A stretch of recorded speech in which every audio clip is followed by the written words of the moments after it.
Amid a shortage of baby formula, parents are working, trying to adapt here. Many driving around town in search of cans or switching brands. Experts tell us they're unsure how long this shortage will last. Erica Cost joins us now in the newsroom with more on all this. Erica. Good evening. Certainly a scary problem for many, but a local pediatrician tells me it's important parents stay calm. There is formula out there.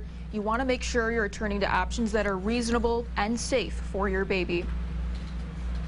I think the most important thing is that families not panic. Dr. Ed Lewis with Lewis Pediatrics in Brighton says formula is one of many items hit hard by the pandemic's supply chain issues.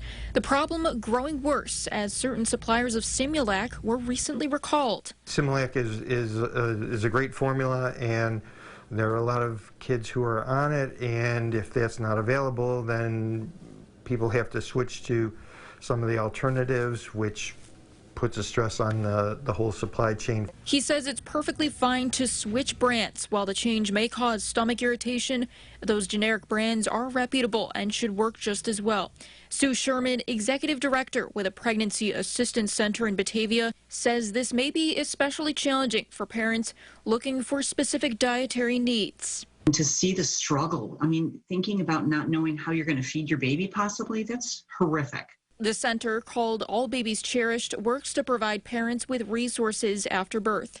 That includes formula. But lately, Sherman says they're turning to the public, asking for any donations they can get. Unused, unopened formula that they no longer need because their baby is now over a year old. If they're willing to donate to us, we're running really low. We're going through supplies very quickly. Dr. Lewis says you should always contact your pediatrician with questions or concerns. They usually have a sample supply on hand if it comes to that. He says it's also important parents never dilute formula, make their own, or turn to cow or plant-based milk. Now, he also says a lot of when this will end depends on when those manufacturers can get back up and running again. Governor Kathy Hochul advises people reach out to their local women, infants, and children office to see if they're eligible for benefits. In the newsroom, Erica Cost, News 8. Erica, thank you. Meanwhile, Hochul adds she's communicating with manufacturers to monitor supply, production of can sizes, and shipment.